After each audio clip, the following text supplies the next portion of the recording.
Scier, charrier, ferrer faisaient partie des activités de nos grands-parents. C'est ce qu'a pu découvrir ou redécouvrir le public lors d'une exposition sur les anciens métiers du bois et de la forêt. Cet événement est dû à l'initiative de la MJC de Dambar Neuenhofen pour la 8e édition de ces journées portes ouvertes.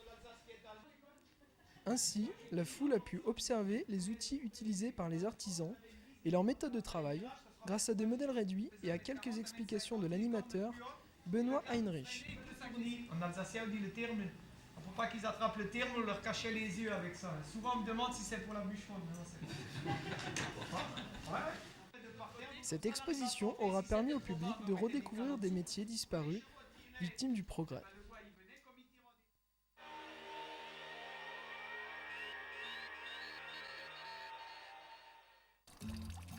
Séance de peinture à Oberbronn.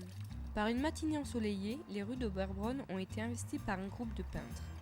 Ces artistes de plein air sont issus d'un groupe franco-allemand. Ernest Barth est le co-organisateur de cette sortie avec l'Amicale des artistes lorrains présidée par Gérard Ouvert. Les peintres amateurs venaient principalement de Sarreguemines, mais certains participants étaient originaires de Niederbronn. La journée a démarré par le choix d'un emplacement et la peinture d'une toile de A à Z. Certains commencent par des esquisses au fusain, d'autres préfèrent le pinceau.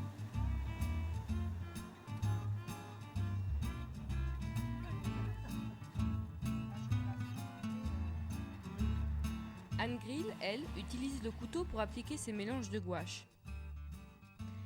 Dès la fin d'après-midi, les toiles étaient exposées dans le foyer communal derrière la mairie. Ainsi, chacun pouvait voir les différents rendus que l'on peut donner au paysage d'un même village. Après la réussite de cette journée, le rendez-vous est déjà pris pour l'année prochaine.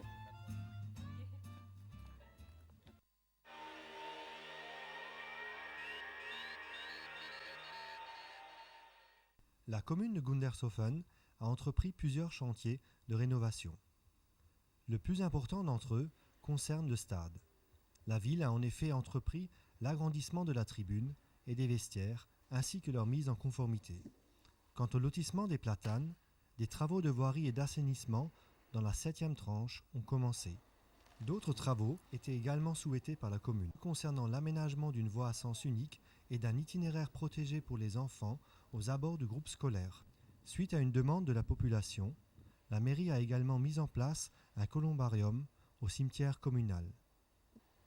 À proximité de ce dernier, un mur d'expression, un terrain de mini-basket et une piste de glisse ont été aménagés pour les jeunes. Enfin, une enquête publique a également été menée concernant la modification du plan d'occupation des sols.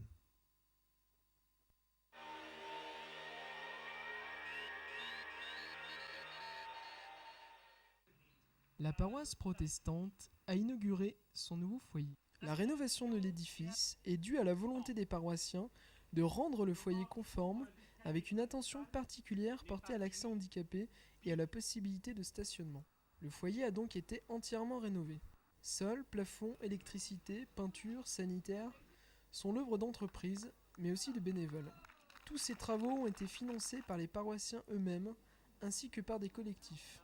Cette entreprise aura permis de découvrir tout un système de conduite d'eau de thermes datant de l'époque romaine. D'ailleurs, un bout du mur de ces fondations sera, avec quelques travaux, mis en valeur afin de préserver ce patrimoine.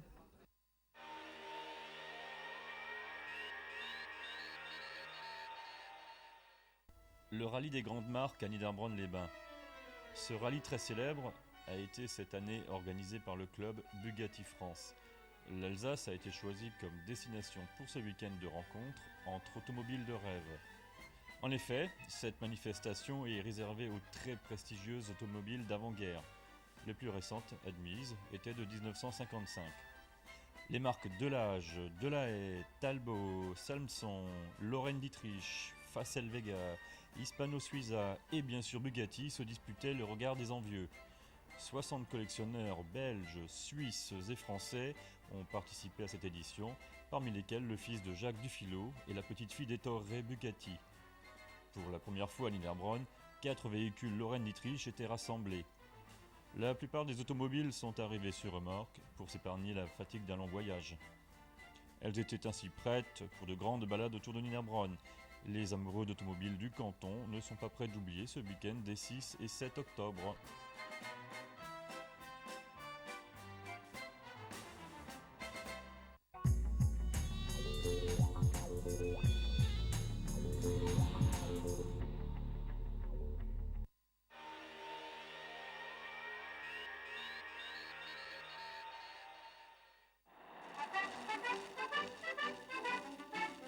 Les combats de juin 40 dans le secteur de Winstein.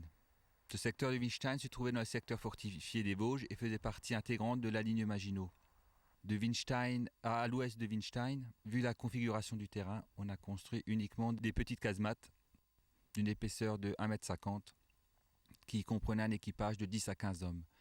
Ces équipages vivaient souvent à proximité des casemates, dans des baraquements, vu l'exiguïté des locaux des blocos. Le poste de commandement se trouvait dans une baraque à Jägertal. La période de 1939 jusqu'à juin 40 était une période relativement calme qui consistait à des patrouilles faites par les corps francs, patrouilles en avant de la ligne afin de sonder la frontière et de voir s'il n'y avait rien de particulier sur la frontière. Cette période, appelée drôle de guerre, a aussi consisté à aménager des casemates par la construction d'abris en rondins, d'observatoires, mais également de surveiller les villages qui étaient inoccupés depuis le 1er septembre, date d'évacuation de ces villages par leurs habitants. Cette période-là, donc relativement calme, se déroula du mois de septembre jusqu'au mois de mai 1940. À compter du 13 juin 1940, le commandement français donna ordre aux troupes se trouvant sur la ligne Maginot et dans les intervalles de la ligne Maginot de faire mouvement vers le sud, afin de se replier, en ne laissant sur place uniquement les compagnies d'équipage de casemate et les sections de fusiliers voltigeurs. Le 16 juin 1940, le général Knies de la 215e division d'infanterie allemande reçut l'ordre de sonder le secteur en avant de la ligne Maginot, le secteur compris entre Bitsch et Lembach. L'axe de passage retenu fut le col de Gunstal et un axe de passage entre la casemate de Trautbach et de la Verrerie du côté de Matschtal. Le 16 juin, des incursions allemandes furent signalées en avant de la ligne. Le 17, les incursions devinrent plus importantes et des accrochages furent signalés en avant de la casemate de Wienergertal. Le 18 juin, une attaque d'artillerie d'une quarantaine d'obus de 105 eut lieu sur la casemate de Winstein et sur le barrage qui se trouve à proximité. Le 19 juin, à 6h40, les casemates de Winstein, Negelstal et Gunstal signalèrent la préparation d'artillerie sur leur ouvrage. Le pionnage dura pendant 2 heures. Après ce pionnage d'artillerie, les Allemands mirent en batterie dans les angles morts des canons de 37 packs. Ces canons se trouvant à 200 mètres purent tirer sans problème sur les cloches de défense. La tenue de ces cloches étant rendue impossible, les Allemands profitèrent de ce répit pour s'approcher des casemates et d'y lancer des grenades à l'intérieur par les bouches de ventilation. C'est la casemate de Gunstal Est qui tomba la première. Elle a signalé que dans cette casemate, il y eut 1 mort et 3 blessés. Quelques instants après, c'est la casemate du lieutenant Abou de Gunstal Ouest qui se rendit. La casemate de Negelstal, située en contrebas du côté de Winstein, s'était rendue 1 heure avant. Mais le gros problème qui subsistait était la casemate de Winstein qui verrouillait la vallée du Schwarzbach. Les Allemands décidèrent aux environs de 14 heures de remettre à contribution les Stuka et attaquèrent à ce moment-là la casemate de Winstein. Une bombe de 500 kg tomba sur le mur est de la casemate et rendit impossible le maintien de l'équipage dans la casemate. L'équipage fut évacué dans les abris de rondins à proximité et c'est le lieutenant Frère qui remonta seul assurer l'observation du secteur. Le lieutenant Frère ainsi que la casemate de Grunenthal décidèrent de rejoindre le lieutenant Delage sur un point d'appui afin de décider de la suite à donner. Ils décidèrent, à la faveur de la tombée de la nuit, de se retirer sur le secteur de Dambach. À 18h, ils rencontraient sur la route de Reichshofen le sergent Bellec qui avait reçu l'ordre des Allemands de demander la reddition des dernières casemates. C'est à ce moment-là que le lieutenant Delage décida de se rendre avec les 3 équipages. La résistance des Français fut quand même une résistance acharnée. Il y avait quand même quelques hommes ont maintenu pendant quelques heures toute une division d'infanterie en respect. L'armistice fut signé le 25 juin et c'est invaincu et sur ordre du haut commandement français que le gros des troupes de la ligne Maginot, soit 22 000 hommes, se rendirent entre le 30 juin et le 4 juillet.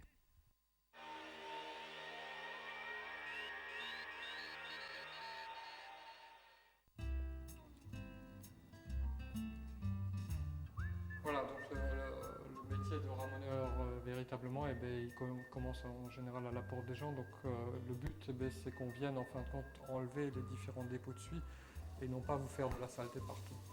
Donc le ramoneur prendra un certain nombre de précautions pour ne pas salir vos intérieurs.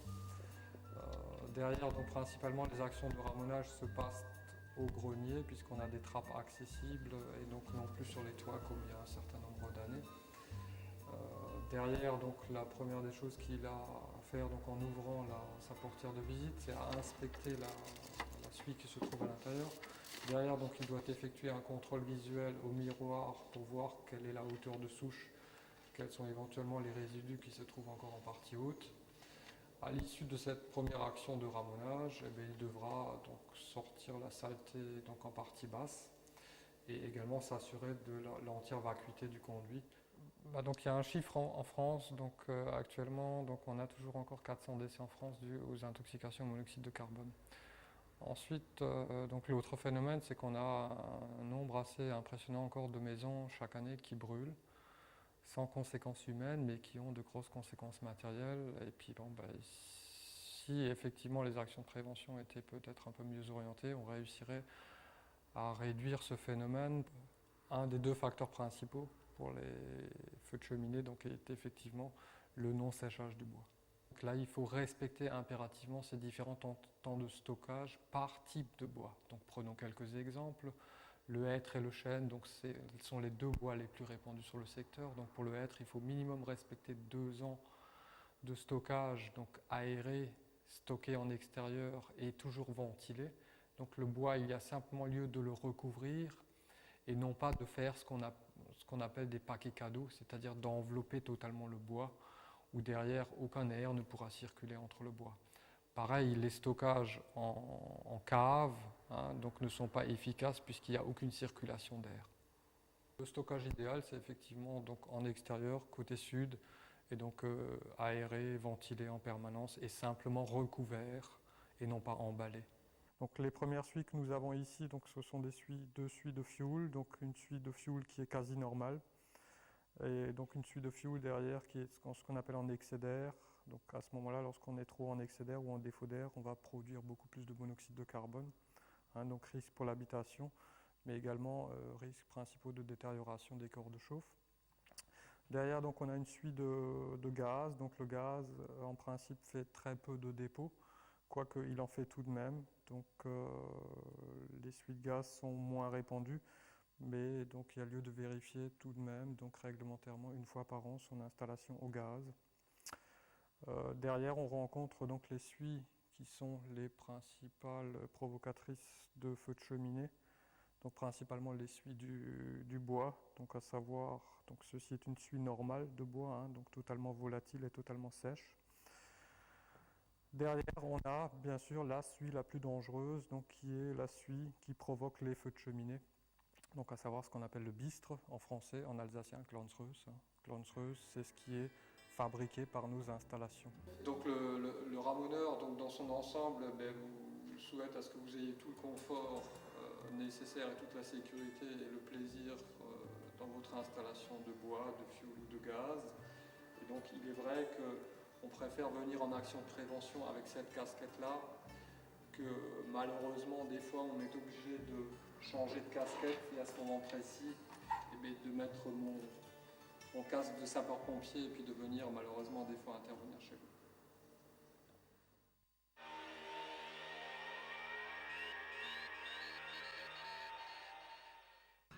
Mittesheim a accueilli pour sa 3e année la fête du Réfort.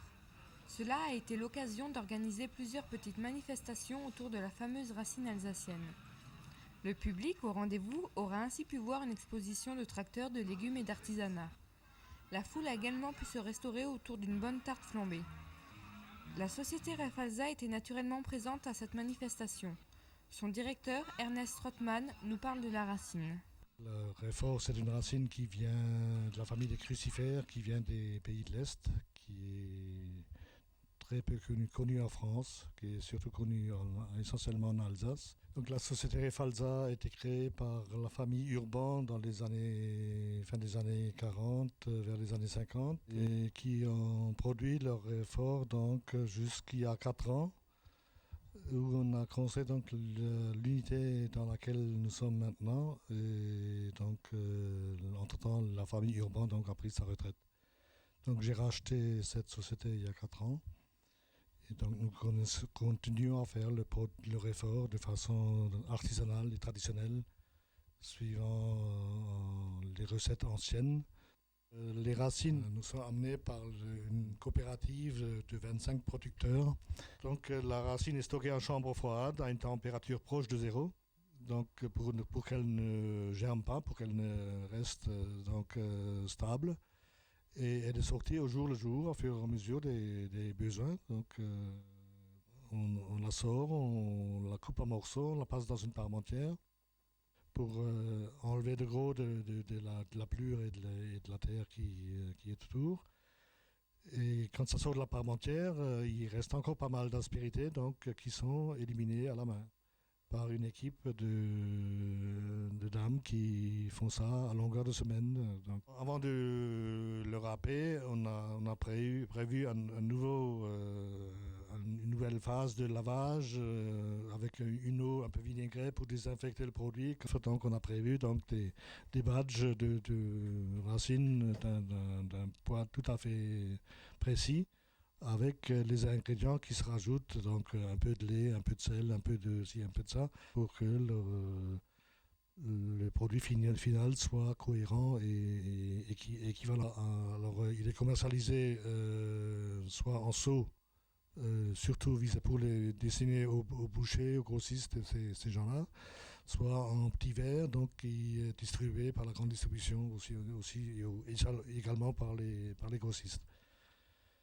Donc nous avons également pour les petits verres, nous avons pratiquement toutes les épiceries fines parisiennes que nous fournissons, avec souvent leur étiquette. Et on retrouve notre code emballeur sur cette étiquette, quoi. La plus grosse partie de notre réfort, c'est le réfort nature. Et donc nous avons créé déjà de longue date, la société Refalsa avait créé 2 variantes pour les gens qui ne veulent pas, pour qui la nature est trop fort ou qui ne veulent pas le cuisiner. On a créé 2 produits, donc le réfort à la remoulade et le réfort à la mayonnaise, qui est donc moins fort puisqu'il y a moins de réfort dedans, un peu plus de mayonnaise ou de remoulade, et qui est donc prêt à être utilisé pour accompagner les viandes froides, les viandes chaudes, le poisson cru, etc. Nous avons également mis sur un site internet notre produit, ce qui nous a permis de nous faire connaître par les grands chefs du style Hôtel Bristol à Paris, Restaurant Spoon, et même jusqu'à Londres. Nous continuons donc à promouvoir ce produit donc, pour essayer de le diffuser un peu ailleurs qu'en Alsace.